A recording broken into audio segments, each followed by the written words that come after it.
जय हिंद बच्चों। आज की कक्षा में दसखान के अंतिम सवैये की चर्चा करेंगे। अंतिम सवैये में गोपिकाएं कृष्ण की बांसुरी सुनने के बाद अपनी प्रतिक्रियाएं दे रही हैं। एक गोपी दूसरी से कहती है, कानन दय अंगुरी रहिबो जब ही मुरली धुनि मंद बजई है। हे सखी, एक गोपी जब कन्हैया बांसुरी की तान छेड़ेगा तो मैं कैसे कान में उंगली डालकर उनकी अवहेलना करूंगी, अर्थात यह काम हमसे नहीं हो पाएगा। मतलब कि जब वह मुरली की तान छेड़ेंगे तो बरबस मुरली की तान पर हमारा ध्यान आकृष्ट हो ही जाएगा, अर्थात मैं चाहकर भी अवहेलना नहीं कर सकती। मोहिनी तान सो रसकान अटाचली गोधन गई हैं तो गई हैं। वे जब गोधन के स्वर में बांसुरी टेरेंगे, अर्थात गोधन स्वर का उच्चारण करेंगे, एक राग विशेष जो कृष्ण जी बजाते थे,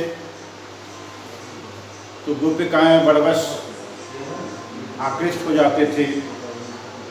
कहती है कि कन्हैया की मोहिनी तान जब बजेगी तब मैं चाहकर भी उनकी अवहेलना नहीं कर सकती। जब वह मोहिनी तान छेड़ेंगे तब मैं स्वाभाविक रूप से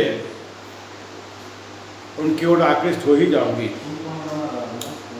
तेरी कहो शीघ्रे ब्रज लोगन काली को कितने समझे। ब्रज के लोग चाहे जितना भी मुझे समझा लें, कितना भी मना कर ले, लेकिन मैं मानने वाली नहीं हूं। और तब जब उनकी मोहिनी मुस्कान छिटकेगी, अर्थात वह मोहिनी मुस्कान में अपनी छटा बिखेरेंगे, अपने सौंदर्य की छटा बिखेरेंगे, तो हमसे तो संभाला नहीं जाएगा। एक गोपी दूसरी गोपी से कहती है, माई युवा मुख की मुस्कान संहारी न जई है न जई है। ये 2-3 बार न जई है न जई है शब्द का प्रयोग कर कवि ने ये कहा, ये संदेश दिया कि हमसे तो संभाला नहीं जाएगा। क्या नहीं संभाला जाएगा? जब कन्हैया मुस्कुराएंगे, मोहिनी मुस्कान बिखेरेंगे, तब उन मोहिनी मुस्कान पर हम तो फिदा हो जाएंगे और उनकी मुस्कान से अलग हटकर हम जी नहीं सकते। अर्थात उनकी मोहिनी मुस्कान इतनी मारक है कि बिना उसे देखे हमें चैन नहीं पड़ने वाला। इसलिए कहती है कि हमसे तो संभाला नहीं जाएगा, क्योंकि कन्हैया जब बांसुरी टेरेगा, मोहिनी मुस्कान बिखेरेगा, तो हम इसे झेल नहीं सकते। इसलिए हम तो बरबस आकृष्ट होकर के ही रहेंगे। अंतिम पद्यांश में गोपिकाएं से कहती है कि कन्हैया की उस मधुर मोहिनी मुस्कान और गोधन राग में बजाए जाने वाला मुरली की वह स्वर लहरी, जिसे हम झेल नहीं सकते। हम बरबस आकृष्ट तो हो ही जाएंगे, चाहे लोग मुझे जितना भी मना कर ले और उसे अलग होने का संदेश दे, फिर भी हम कन्हैया की उस मृदु मुस्कान पर आकृष्ट हो ही जाएंगे। इस प्रकार आपने देखा कन्हैया के प्रति गोपिकाओं का जो स्वाभाविक स्नेह है, निम्न पद्यांश में व्यक्त हुआ है।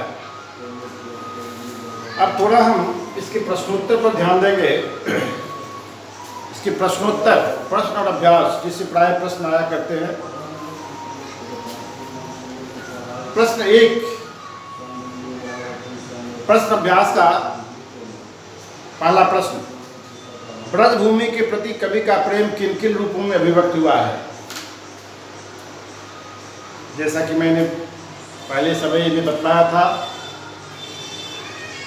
कि मनुष्य के रूप में, और मनुष्य में कहाँ? तो गोकुल में जन्म लेकर। दूसरा विकल्प नंद के गायों के रूप में। तीसरा विकल्प गोवर्धन पहाड़ के पत्थर के रूप में। और चौथा विकल्प पक्षी के रूप में।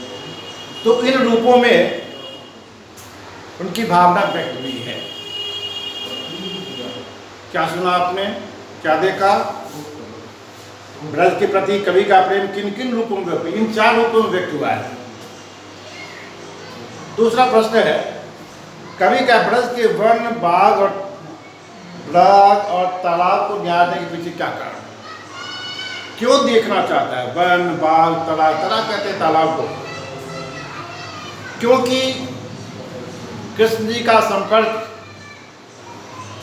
इन सभी जगहों से था, सभी चीजों से था।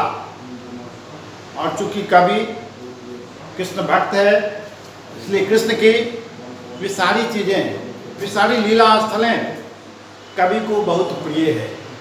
इसलिए वह कवि के इन जगहों का अवलोकन करना चाहता है, उसे निहारना चाहता है, उसे परखना चाहता है, उसे देखना चाहता है। तीसरा प्रश्न है, एक लकुटी और कांवरिया पर कवि सब कुछ न्यौछावर करने को क्यों तैयार है? कवि कहता है कि कृष्ण की लाठी और कंबली के सामने, अर्थात इसके बराबर,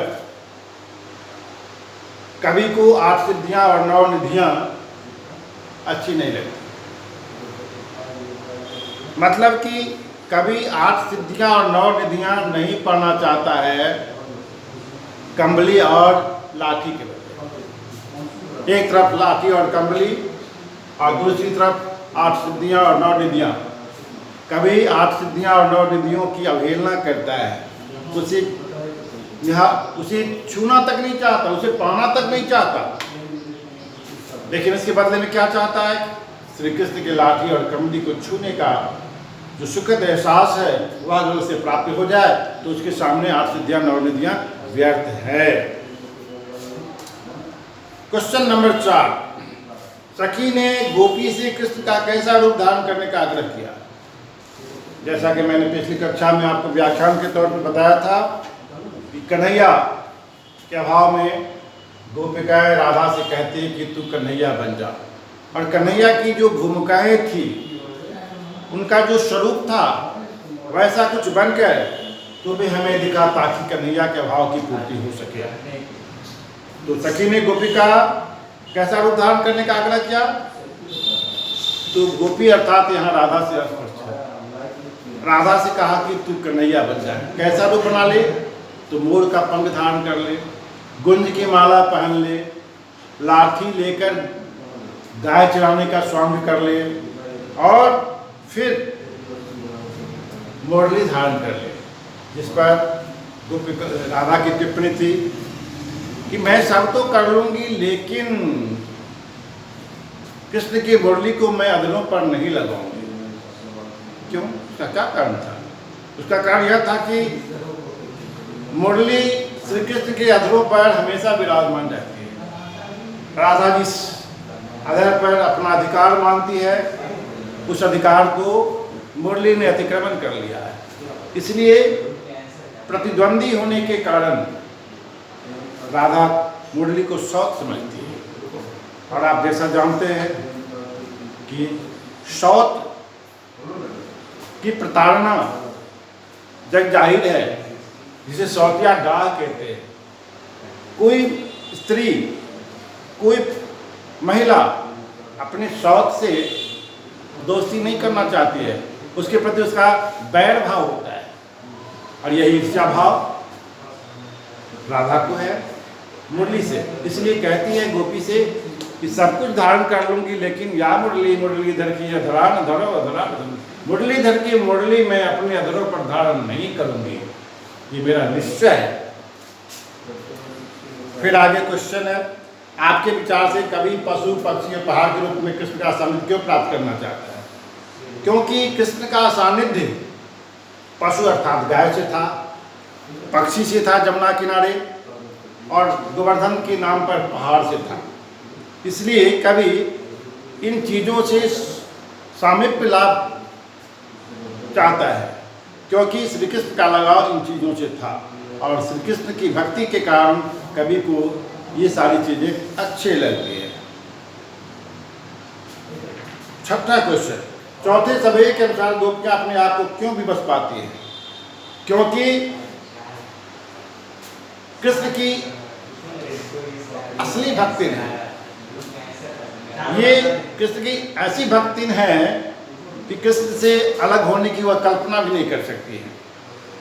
वह श्री कृष्ण की मधुर मुस्कान की दीवानी है, इसलिए जब कृष्ण मुस्कुराते हैं, अपनी छटा बिखेरते हैं, तो गोपिका विवश हो जाती है, और उनकी विवशता यह है कि वह उनसे अलग हो ही नहीं सकती है। और इस प्रकार सातवां क्वेश्चन है, भाव स्पष्ट कीजिए। भाव स्पष्ट करने का मतलब है यहाँ उसका अर्थ बता देना। प्रस्तुत पद्यांश हमारी पाठ्य पुस्तक क्षितिज से लिया गया है। इसके रचनाकार भक्त कबीर खान जी है, और इसके बाद दूसरे स्टेंजा में आप लिखेंगे, उसका भाव लिखते हैं, उसका अर्थ लिखते हैं। इस प्रकार आप देखेंगे कि ये भाव सारांश आप इस रूप में पूरा कर लेंगे, और अगली कक्षा में फिर हम दूसरे चैप्टर पर हम विश्लेषण करेंगे। तब तक के लिए धन्यवाद।